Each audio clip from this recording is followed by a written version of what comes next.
I'm remaking it, but you don't have to pre-purchase for $60.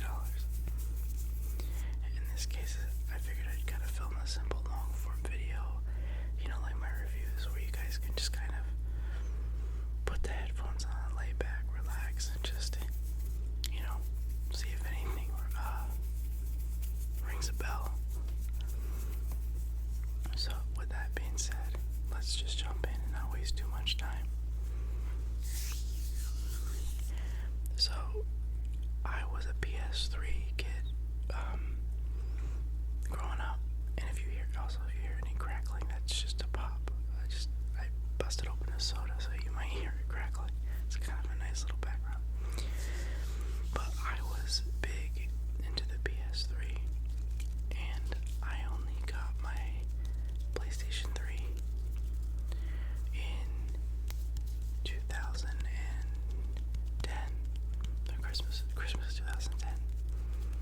And so a lot of the games that initially came out with the PlayStation 3, I didn't have off rip. I ended up buying later on, but I was still young, and obviously I didn't really even pay attention to when the console came out, so I just wanted to get my hands on it.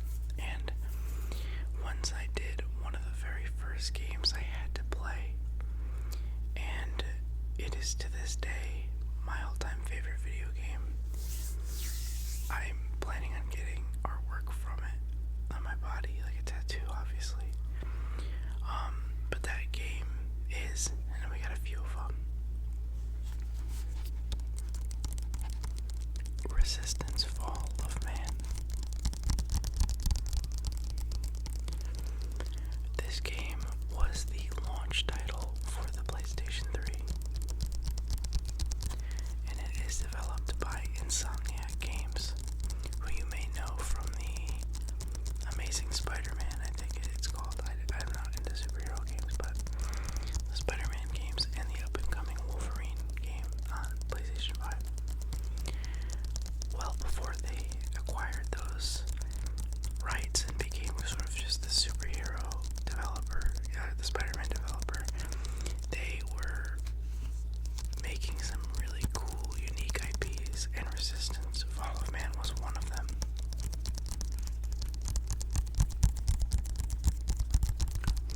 So this game had a single-player campaign, a cooperative mode or split screen where you could play the campaign with your friend, and multiplayer that supported up to 32 players.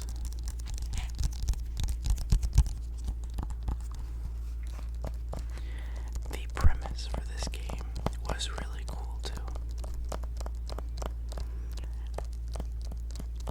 To unpack it lightly, in this game's timeline, it is an alternative history sci-fi horror game. Sci-fi horror first-person shooter, where World War II never happens, and instead the US and I think the world go through it. I don't want to say, I think industrial age, like they become a lot more technologically advanced in the 40s and 50s. And I think in 1951, when in normal history would have been post-World War II, instead, World War II doesn't happen, and a alien threat known as the Chimera basically begin to take over Russia and Europe. And this threat feeds off of the human race, so they convert humans into cocoons and build massive tower networks to harvest humans and turn them into chimerian creatures. And you play as Nathan Hale, who is a soldier in the U.S. Military, or in the Army, who basically is the only human that's known to be resistant to the Chimerian strain. Now, that's a lot to unpack, but for 2006, this game absolutely bugged the F out of me, because it was really freaky, especially being a young kid. As you can kind of see here on the artwork, the tone of this game was always unnerving, because while this isn't like a survival horror game where you have limited ammo, you have a lot of resources. In fact, you have kind of like a Doom weapon wheel where all the weapons you unlock you can access throughout the game. So you have this huge arsenal, and yet the way the creatures are designed and how they kind of mutate, in the sense of like they have this like hive mind mentality. So some levels you're playing in this absolute like, it almost feels like you're watching those old World War II videos, except it's like aliens versus, Americans in this case, and the British. It's like this really cool, like, spectacle kind of piece. But in some levels, you are fighting like these aliens in this back and forth conflict, similar to just like a standard battle. And then other times you're in these tunnels, and there's these ones that sort of like crawl on the walls, or they just walk at you, and you'd be in the complete pitch black, and you'd have like a flashlight on the end of your gun, and you would just hear them, and it was so crazy. And I think personally this game holds up for its time period, because like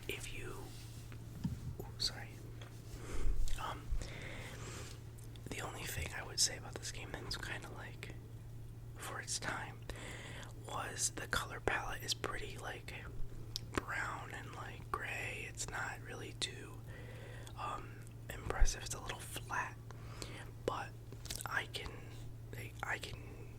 ignore that, because even with the gold blues and the grays and that kind of color scale, it just has a great theme. Or sorry, not theme. It just has a great atmosphere. I remember like all the cutscenes in this game. The characters are simple. They're straightforward. I mean, your main character ends up progressing further into the franchise, but I mean, for the time period, the big multiplayer, the really cool, unique story that Insomniac created for a launch title, this thing was awesome. I remember watching, I think it was Machinima. I remember they had like or was IGN, I don't know, it was one of those two. I would watch, like as a kid, the playthroughs of people playing through the level, and I was like, yo, I gotta get that. And eventually I did, and it was traumatizing, because I was a child. It always still freaked me out, but once I was a child, I mean, at that point I did play it at my neighbor's house when I was probably like 7 or 8. When I finally owned it myself and played it, I was a little better, but it definitely still just like, that's testament of how good it was made. And if you are somebody who still plays retro games or just old school games, you can pick this up for like $8 new. So it's a great game. I recommend it. And we're gonna go into the sequel, because this game sort of was like a sleeper hit. Like, a lot of people played it, but not a lot of people really give it its graces. It's one of those I really recommend just checking out. But it had a trilogy, so it was this game and then the next one, which we're going to talk about. Sorry.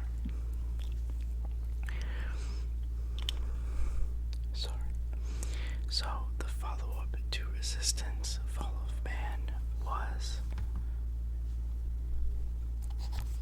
Resistance 2.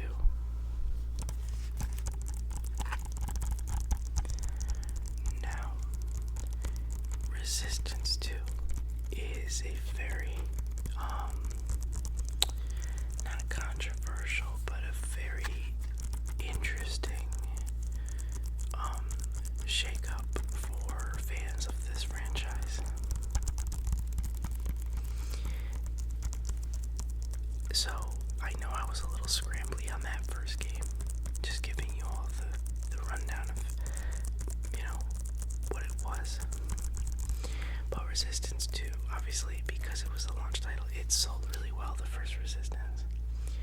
So they took that momentum and put it all into this sequel, Resistance 2, which it ended up being not as successful as the first game. However, this game is a cult classic because those who played it remember just how much heart this game had with its multiplayer, and it's like cooperative multiplayer. I remember, it's kind of hard for me because I wasn't that active in the multiplayer scene on this game, but I remember there was like these insane, I think it was like 64 player lobbies where you would like half would be like the Serpa, and then the other half would be Chimera, and it was like a huge like cooperative missions for multiplayer. It was insane. And then obviously you had your standard like deathmatch and things like that. But while the multiplayer was extremely successful and really kind of gave this game more heart, this game was trying also to kind of fit into that Halo realm that was all over the place during its release in 2008. So while the campaign ended up sort of stepping up and having huge set pieces, taking the fight from Europe to America and using a lot of like obviously 1950s Chicago, California, San Francisco, while it used all these major landmarks, the gameplay kind of got a little, because you ended up having the weapon wheel removed and you had a 2-gun limit, so you could only hold 2 weapons at a time.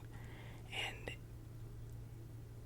to a lot of people, the fun of the first game was just learning the technology and like the tech, the Chimeran tech and the weapons, and using it against them. So when you strip that away, when you're further into the franchise, it kind of just seemed like a weird move. And they also added regenerative health, similar to just like in Call of Duty, red screen fades.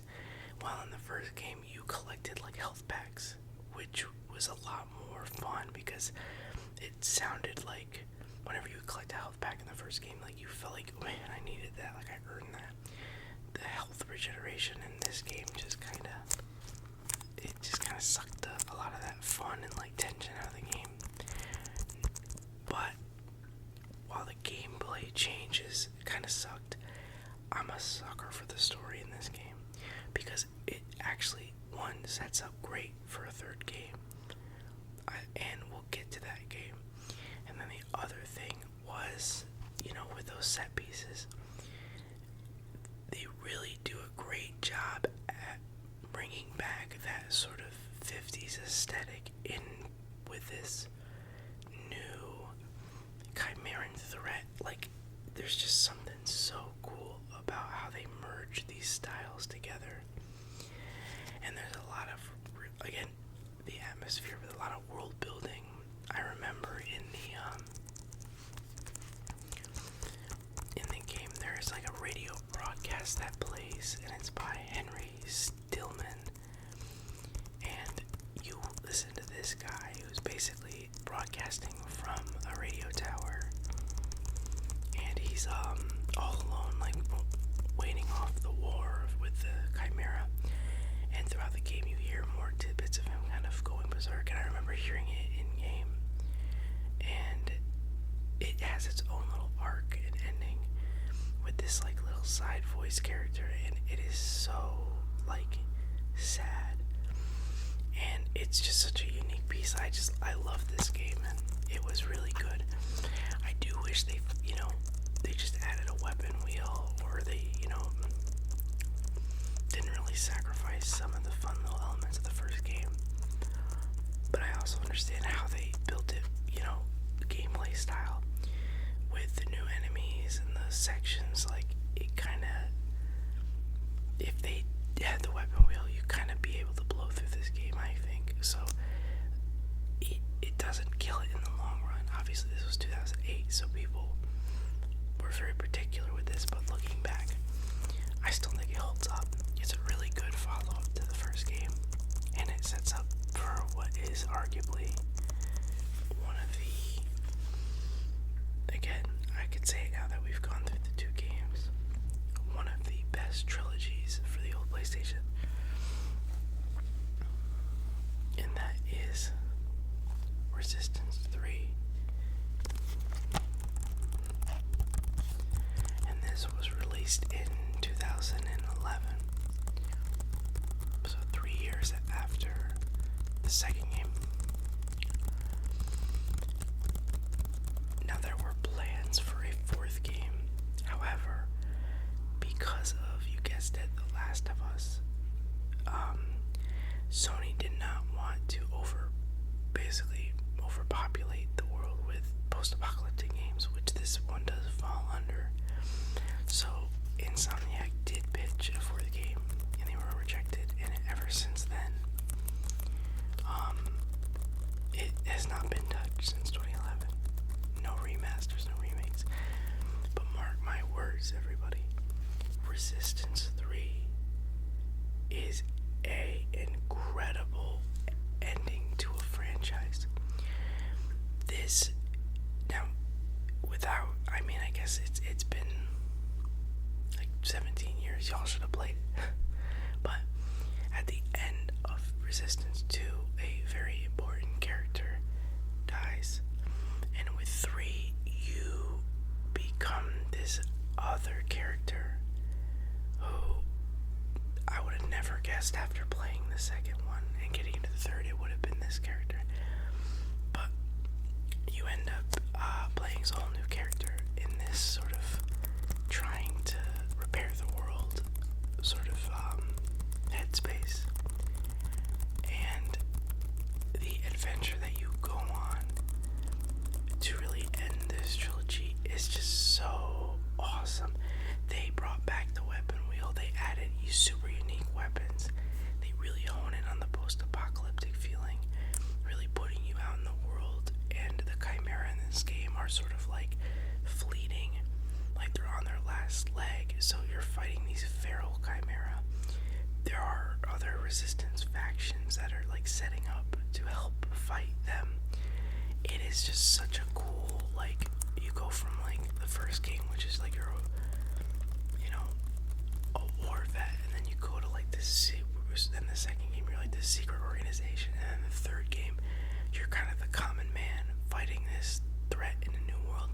They did a great job at making each game just have like a different sense of like purpose, or a different feeling of sort of power.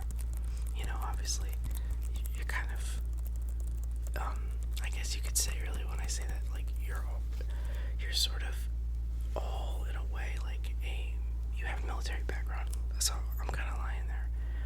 But in that same breath, I mean, in this game you're kind of like paying that code up to be the common man and be a father. And the levels are smart. This sound design is great. They get a lot more color in there. This feels a lot more brighter, but in the best way. There's still those kind of dusty colors and that flat palette, but then when it pops, when like these rays from the tower come in, like it gets like bright, and it contrasts really well. So this game I remember playing, and what was really funny about this game is, so when it came out, I was just going into high school. Or no, I wasn't. I was like 8th grade, and I had one of my closest friends who I still talk with. I would go to his house all the time, and I this game came out, I didn't immediately get it, but he got it. And so I went to his place and I was like, I'm in 8th grade, and I'm like, dude, we gotta play Resistance 3. It's like my favorite game. And this game was notorious because it took fucking forever to download. I'm not even joking. This game to download to your PlayStation 3, if you sat there and watched it, I don't know if it was like a bug or something, it took like 4 or 5 hours. Even with the best internet, it didn't matter if you had the best internet or the worst internet, it was so slow. And it was like, we had like a whole, we have like all kinds of memories, because we remember just like playing Songify, or like this app that made songs on his iPad while we just sat there and waited. This game brings back a lot of memories that whole franchise does. And I've basically just spent like a huge portion just talking about 3 games, because I love talking about them. These next ones I want to make this a little, if you're this far into the video, I mean, it's crazy you haven't liked yet, but I get it, you're probably sleeping. I want these next ones, I really want to hammer in, because these were sort of pivotal. I sort of went in this tangent. So this next game, I mean, this should be a no-brainer if you're somebody around my age, or even a little younger, and that is Black Ops 2. If you want to know about Devoted, first off, if you're watching this, you probably know they're porting Black Ops 1 and 2 to the PlayStation 4 and 5 with new servers. So it's going to be this exact game, just ported over. So I'll get you on there, because this game will take up my life. You might see less videos if this game comes out. Now, I was a huge Black Ops fan, because as I was saying at the beginning of this video, when I got my PlayStation 3 initially, it was during 2010. So 2010 was when Black Ops came out, and in school, all the dudes I knew had a PlayStation were like, oh yeah, we're playing Black Ops. So Black Ops came out in I think it was end of October, November of 2010. Oh, sorry, I'm not contorting, it's my back. So, eventually with the PlayStation 3, my dad bought himself Black Ops 1, and we ended up, I would play it and he would play it. So that was like a pivotal game, and then obviously Black Ops 2 comes out, and I was so hooked, and it was freshman year, and I was like, I'm getting that game. And so I went to the midnight release at Target in 2012. I still have the poster at my parents' house, and I got the game, and I had begged for months for my mom to just let me have the day off, and I refused to call out sick to school. I always was going to school just so that when Black Ops 2 came out, I could have the day off. And I went to the midnight release. I got up at 5 in the morning and downloaded this thing and just played, because I had the day off because I had a dentist appointment. So I played from 5 to 10, went to my dentist, came home, and just leveled up. I remember playing multiplayer with, oh man, my setup was I was kind of that guy, but I would run the MSMC, SMG,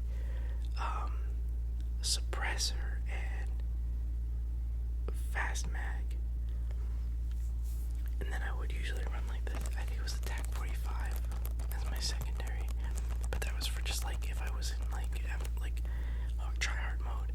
Usually I would run Ballista Iron Sights just for shits and giggles, or AN-94 was a huge thing. But the whole multiplayer for Black Ops 2 was just awesome, super fun, just exactly what you want from a Call of Duty. But the zombies, man, that was peak. Not even because people fight over Black Ops 3 or Black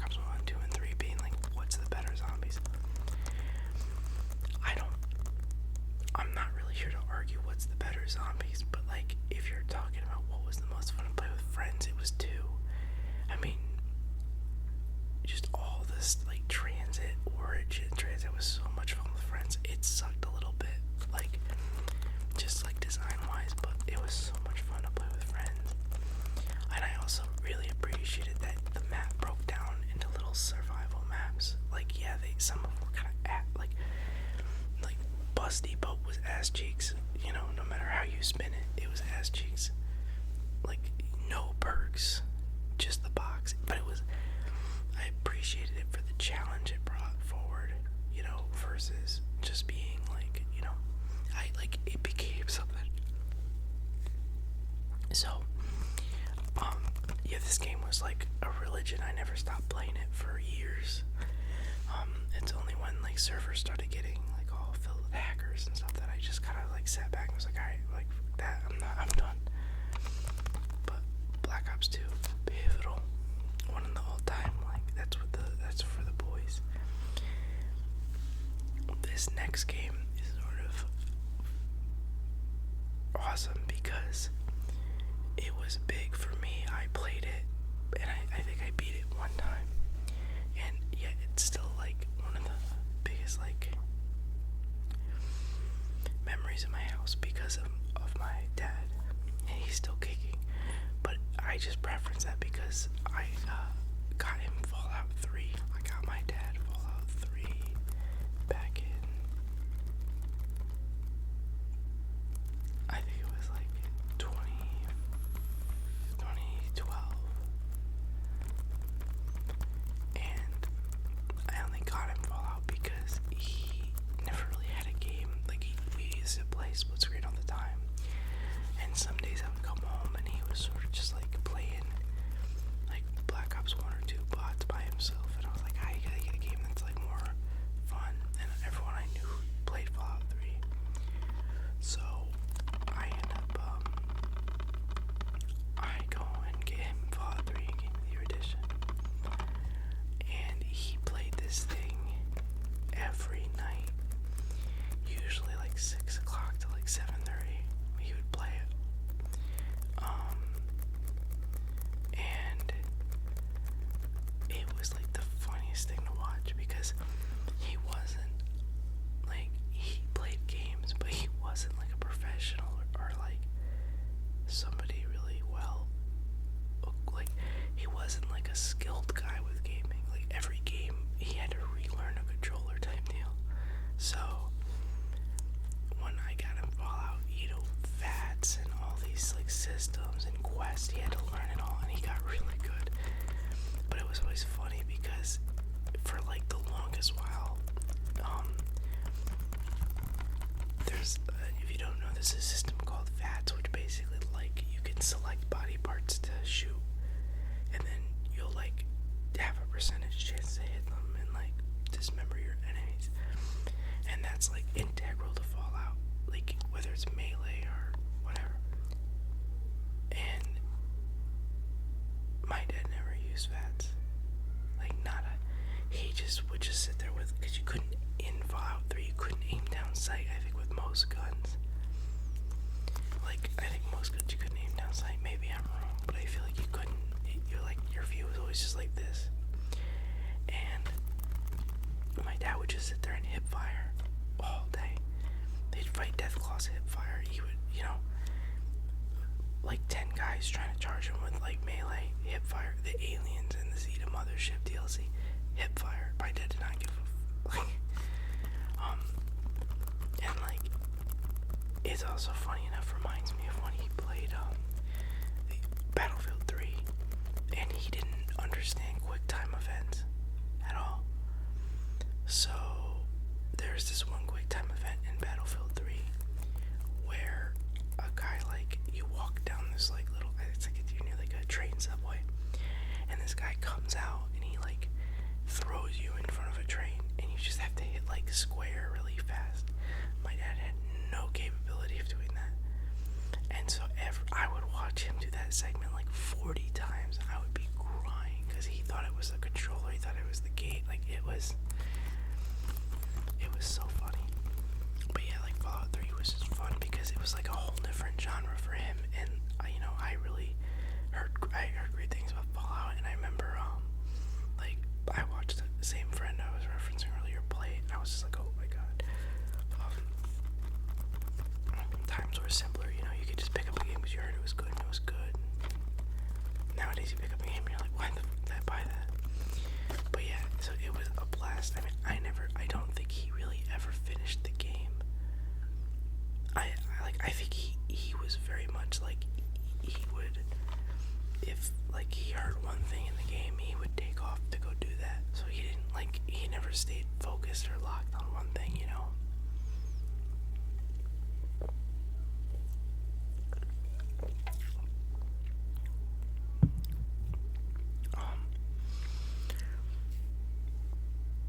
I got a couple more. I think we can do it. We're already in pretty deep, you know.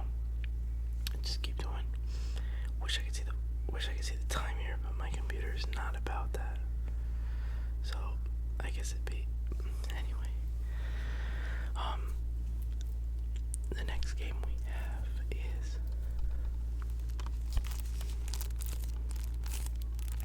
the Silent Hill HD Collection,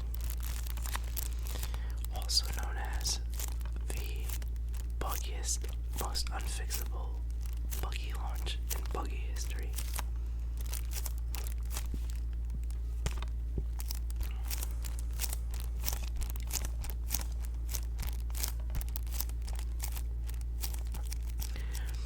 So this is the HD collection, which has the HD remasters of Silent Hill 2 and 3, both of which are very acclaimed games. I am a major Silent Hill 2 fan, and I actually really enjoy 3. I played the original 2 on PlayStation 2 way too young, way too young. 3 I didn't play for years after, but I enjoyed 3, and I liked 4. The first 4 I'm pretty much a fan of. Now, this was released on the PlayStation 3, these remasters, but they basically were ass. It was weird how they ported the game over. But if I remember the story correctly, I think the story was something with the developers couldn't have the original code, or there was something messed up with the original code of the game, so they couldn't just simply recreate the game. Or maybe somebody can let me know in the comments what that story was, but I remember there was some issue with the coding of this game, and then this thing was just a buggy mess, glitching, just game-ending glitches, it ran like shit. So for the most part, people who got this were really pissed off because it was pretty much what you would want. That's pretty much what you would want from this kind of port. Let me take one sip. It's what you'd want. It's that OG style with just a new little update, but it ran like ass. But this is, because it ran like ass, it's actually pretty inexpensive to buy. You can get a new HD collection Silent Hill for probably $30 versus the original game, which is Silent Hill 3 right now, I think if you went to go buy it, is $400 on PlayStation 2. So if you can get the game to work, if it works for you, you can enjoy those games. It's really, this game, as my childhood was just big ass. But it's just just not even referring to this game, but 2 and 3 were so good, dude. Silent Hill really was peak. I really liked the remake they did. I think that was cool. I haven't really liked what they've done. Silent Hill F, that was made by Ryushi 07, was super chill. But, just not for me. Not my style. Not my Silent Hill. Downfall looks interesting, and I'll definitely play it, but, I really hope it's something good. Because, that's what Silent Hill F did to me. It made me sleep. Just not that, just didn't have me invested as much as I wanted it to. But I'm hoping Downfall's good. But I don't hold my breath for that.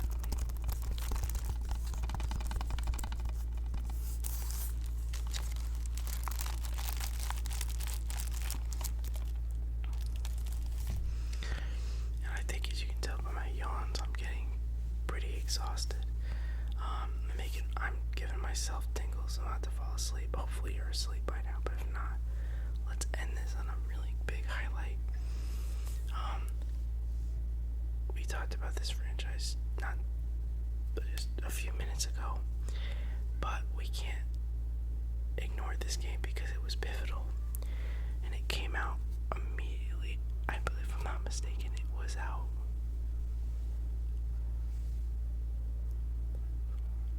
Was this before? No. Was this before Black Ops 2? I think it was it before? I don't know. Yeah, Modern Warfare 2. So this, yeah, between Black Ops 1 and 2, we got Modern Warfare 3.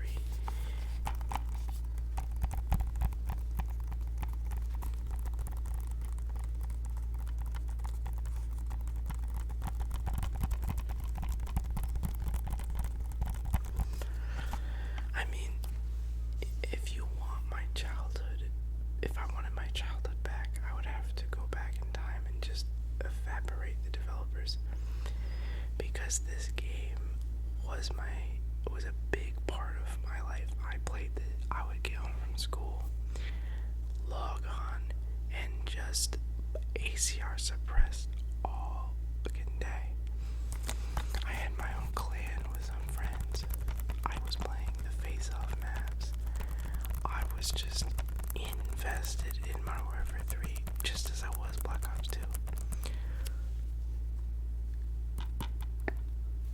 But 3, there was something about the way it played. There was something about the sound design. There was something about the stickiness of the multiplayer games and getting your score streaks where I was like, holy, this thing's awesome. This thing's awesome.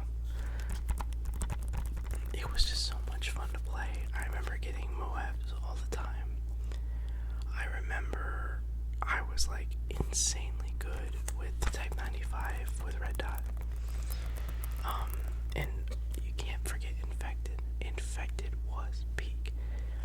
I remember, I think I spent 2 months trying to get Moabs, the 25 kill streak nuke in that game. And I remember the first time I got it was on oh man, there was that map. It was sort of like the not Downturn. What is that map called? I don't know. It was like the weird like European streets map.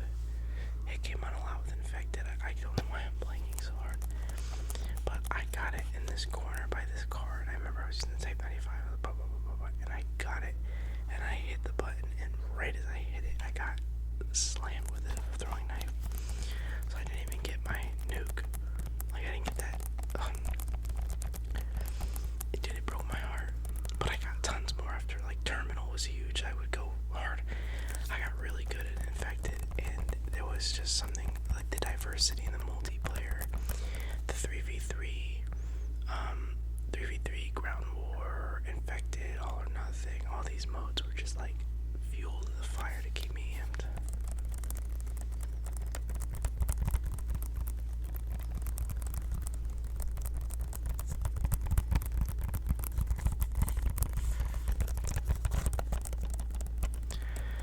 But yeah, and I actually really liked the ending of this game.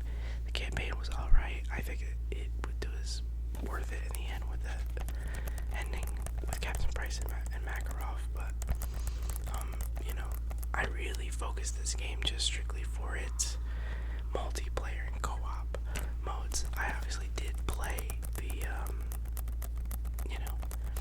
and survival mode, dude. That was huge. Survival mode was such a W. And it's weird because I didn't think it was my all-time favorite mode, but I remember all I would do is I would play that mode with my friend, and we would both get the Delta Squad score streak, and we would call them in, they'd be like NPCs, and we would just like play with them, and like we'd have these NPCs with us, and it would just kind of be funny. But like, I don't know why survival was really fun, simple, short, and just like you could have a blast with it. This game was the full package for sure.